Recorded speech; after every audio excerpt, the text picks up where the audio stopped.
Okay guys, so the August SAT is coming and today I'm going to show you guys how to do all the hard SAT questions. So let's begin with vertex. Question 1. A child throws a snowball. A quadratic model gives the predicted height above the ground edge in meters of the snowball in terms of time t in seconds after it is thrown. According to the model, the snowball is at a height of approximately 1 meter when thrown and reaches a maximum height of 2.8 meters 0.6 seconds after being thrown. Which equation could represent this model? Okay, so firstly, the equation of the vertex is y equals a times x minus h squared plus k. So in this problem, the maximum height is 2.8 meters. So k will be 2.8 meters. And then 0.6 seconds is going to be h. So let's plug in y equals a times x minus 0.6 squared plus 2.8. So which answer matches our prediction? Let's see.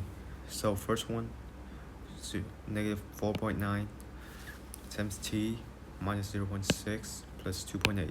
So that is the answer. Okay guys, so I'm going to turn off the cam for now so you guys can see all the problems I solve. So second question is also vertex.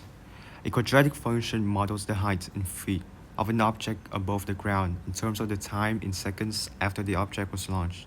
According to the model, the object was launched from a height of 0 feet and reached a maximum height of 1600 feet 10 seconds after it was launched.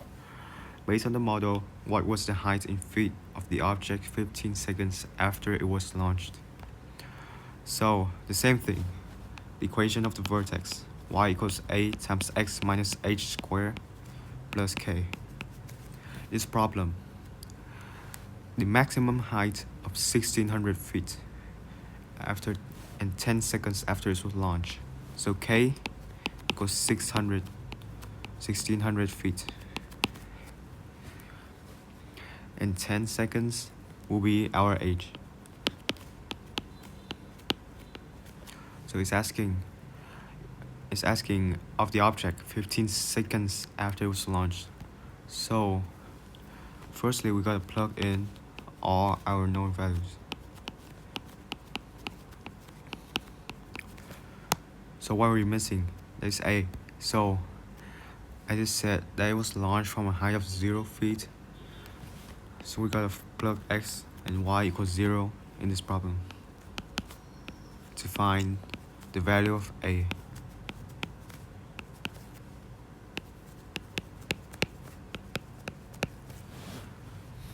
Okay, so I'm gonna plug this in the calculator to find the value of a.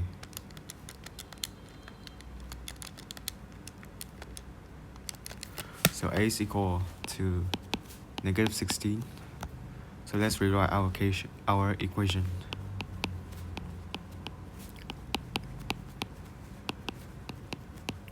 The question is asking x equals 15 seconds.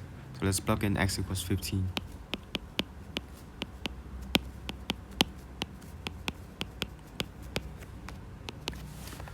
I'm gonna plug this in the calculator again.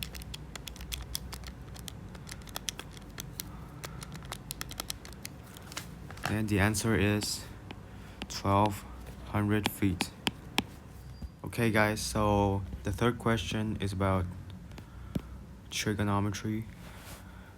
So for this question, for the triangle shown, which equation is not true? So for A, I'm gonna annotate for a little bit. For A, sine x equals 42 divided by 52. So sine x is the opposite side divided by hypotenuse. So it's 42 divided by 52. Right there. So A is correct. So we're gonna cross that answer. So B, sine of 90 degree minus x, which is cosine, equals to cos 42 over 59. So In this problem, sine x is 42 divided by 52, and for b, it says as cosine of x equals 42 over 59, so this answer is not true, so it's correct. For c, cosine of 90 degrees minus x equals 42 over 59, which is sine of x equals 42 divided by 59, which is the correct answer, so we cross that answer. For the last answer, sine 90 degrees minus x, which is cosine, minus cosine equals 0, where that is correct. So yeah, the answer is B. Okay, for the fourth question, we gotta do percentages. So the question says, a rectangle was altered by increasing its length by 10% and decreasing its width by p%. If these alterations decrease the area of the rectangle by 12%, what is the value of p? Okay, first we gotta know the formula for the area of the rectangle. A equals L length times width. So it's saying that the area of the rectangle is decreased by 12%. So 0.88 times A means it's decreased by 12%. And then for a rectangle was altered by increasing its length by 10%. So 1.1 times L, 10%. And then decreasing its width by p%. So how do we write it? W times 1, this is 100%. And we gotta write minus p over 100, which is p%. After that, so the area equals length times width, so we gotta substitute that in.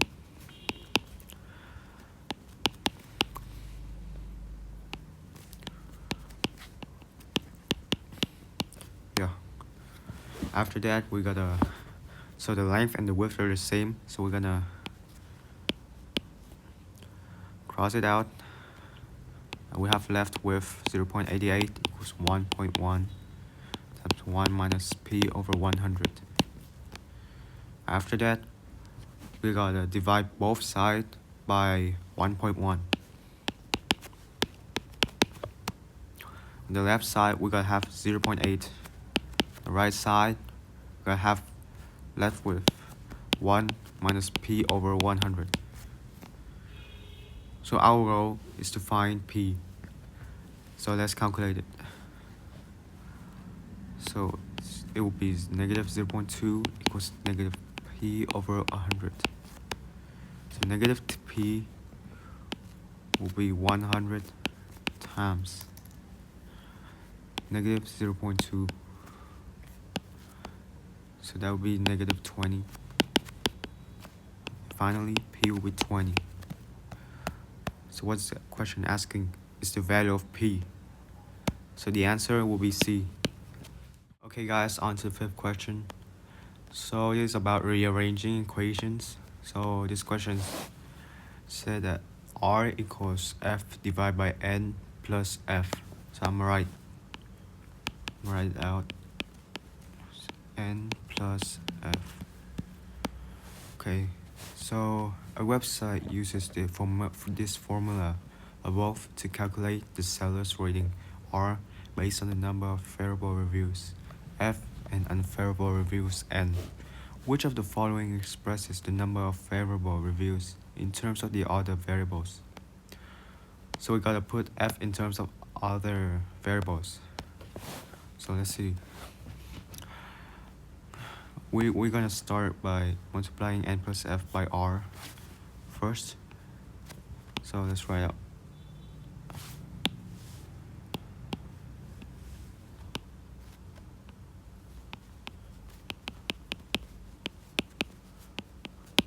I'm gonna substitute this in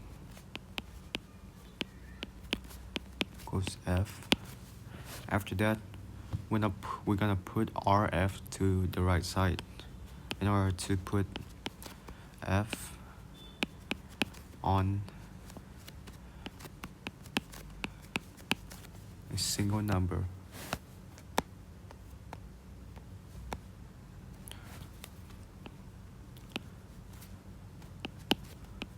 I'll write the other way so we could easily write it. So we're gonna put f here. What we have left is 1 minus r. After that, we're gonna calculate for f, which is Rn divided by 1 minus r. So B is the answer for our question. Okay guys, so this question is about statistic. I'm gonna read the question. In a study, the heights of 350 randomly selected trees growing in an area in California were measured. The mean height of the trees were 210 feet, with an associated margin of error of 6.3 feet. If the study had been conducted with 600 trees randomly selected from the same area instead of 350 trees, which of the following would most likely result due to the increase in sample size? Okay, so the fundamental principle of margin of error, which is the margin of error decreases as a sample size increases. Write it out so you guys can see. Decreases as the sample size increases. So since we have a larger sample size, it will give you a more precise, which is the estimate of the population parameter, and it will reduce the uncertainty of the margin of error.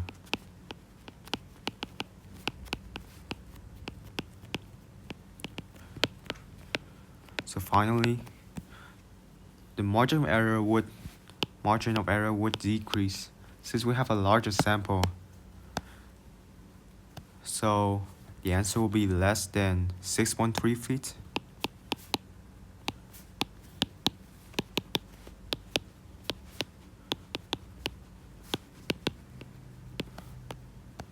So let's see the answer. A, the margin of error would be less than 6.3 feet.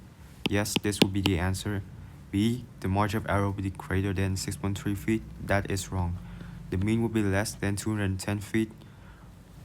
We're talking about the margin of error, so that would be related. And the mean will be greater than 210 feet. That's wrong. So the final answer is A. Okay guys, so we're gonna do another question about vertex. Okay, a quadratic function models the height in feet of an object above the ground in terms of the time in seconds after the object was launched.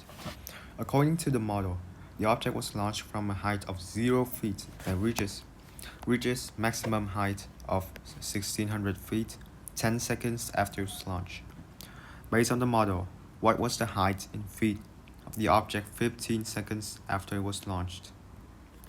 So firstly, we're gonna, like before, write out the equation of the vertex.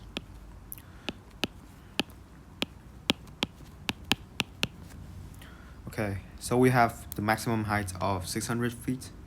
So K, 600 feet.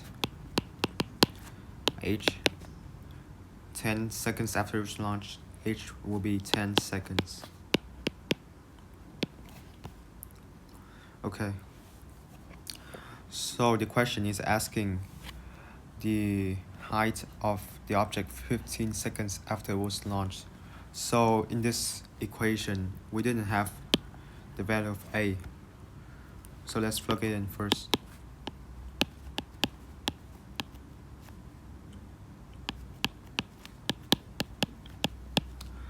The initial height is 0 feet. So we can plug in X and Y for 0.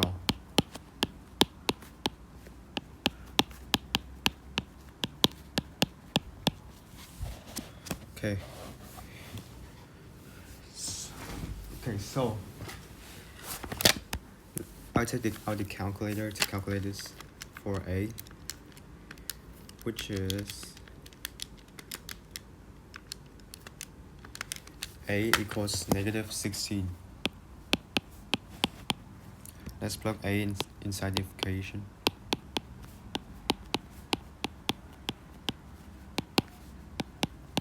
And the question is asking 15 seconds after it was launched. So we plug in x equals 15. So it's gotta be plus 1600. And after that, it will be negative 16 times 5 squared, 1600. Okay, plug in the calculator. We will have 16 times 5 squared plus 1600 will be 1200. So our answer is 1200 feet, which is the height of the object 15 seconds after it was launched. Okay, so we're gonna continue with exponent. So the question says if 5 to the x minus 5 to the x minus 3 equals to 124 times 5 to the y, what is y in terms of x? So I'm gonna rewrite the equation below. 5 to the x minus 5 to the x minus 3 equals 124 minus 5 to the y. So firstly, 5 to the x minus 3 is less than 5 to the x. So which means we could take it out. We could factor it. Which 5 to the x that is greater than 5 to the x minus 3, that will be 5 to the power of 3 minus 1.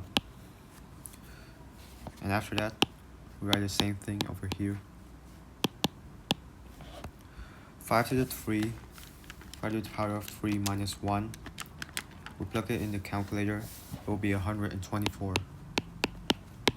It's 5 to the x minus 3. It's 124 times 5 to the y. So we're gonna divide both sides by 124, which will cross it out. We're left with 5 to the x minus 3 equals 5 to the y. So 5 is the same, so we have x minus 3 equals to y. So the answer is C. Okay, so let's continue with another rearranging equations question. So we have 1 over 5xy plus xy z equals 1 over 4yz. In the given equation, x, y, and z are positive numbers. Which expression is equivalent to y? So let's calculate it. First step, we're gonna multiply this by this. We're gonna have 1 over 5xy plus 5x squared y squared z over 5xy equals to 1 over 4yz.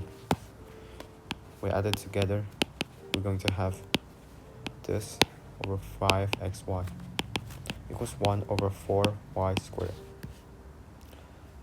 After that, we're going to multiply this by this and this by this. It's a crisscross method. We'll have 1 times 5xy equals to 4y squared, 4yz, my bad, times 1 plus 5x squared y squared z. So the next step, we're going to cross out this part and this part for y because they're the same. We're going to have left 5x which is 4z times 1 plus 5x squared y squared z. The next step, we're going to times together 4x times 1 4z times 1 equals 4z plus 4z times 5x squared y squared z 20 x squared y squared z squared. After that, we're going to take both sides. We're going to take 5x minus 4z first equals 20x squared y squared z squared. And then, in order to have y by itself, we're going to take this part to divide by 20x squared z squared equals to y squared. So it's still y squared, so we're gonna have to square root both equation. We have left y equals square root of 5x minus 4z over 20x squared z squared. That's our answer. So let's check our answer. So that should be B. B should be the answer. Okay, so another exponent question. To study fluctuations in leaf water potential, samples of wood were taken from 24 trees and cut in the shape of a cube. The length of the edge of one of these cubes is 2 centimeters. If this cube has a mass of 3.04 grams, what is the density of the cube in grams per cubic centimeter? So it's asking for the density. So the equation for density is mass divided by volume. So firstly, we have the edge of one of these cube is 2 centimeter. So the volume of the cube will be 2 cubed will be 8. That will be 8 cubic centimeter. And for our mass, we have 3.04 grams. So after that, we're gonna plug in the equation for density. 3.04 divided by 8. Let's plug that into the calculator. Then we're going to have 0.38 grams per cubic centimeter. That's it. It's a pretty easy question. Okay guys, so we're gonna continue with an exponents SAT hard question. Let me annotate it a little bit. So two numbers a and b each are greater than 0, and 4 times the square root of a, I'll write down 4 times the square root of a will equal to 9 times the cube root of b. If a equals 2 to the third, for what value of x is a to the x equals to b? So firstly, we're going to take this, divide by 9 equals to square root cube root of b. After that, we're gonna plug in a equals 2 third equals 2 cube root of b. So 4 over 9 is 2 over 3 times 2 over 3. And square root of 2 over 3 is 2 over 3 to the 1/2 equals 2 cube root of b. So we're gonna add these together. 1 plus 1 plus 1/2 here will be 5 over 2 equals to cube root of b. So cube root of b is 3, is b over b to the 1 over 3. So in order to get rid of this, we're going to multiply them with 3, multiply also this with 3. So we have left 2 over 3 to the 15 over 2 equals to b, which is the answer. So for what value of x is a to the x equals to b? So x will be equal to 15 over 2. That's the final answer.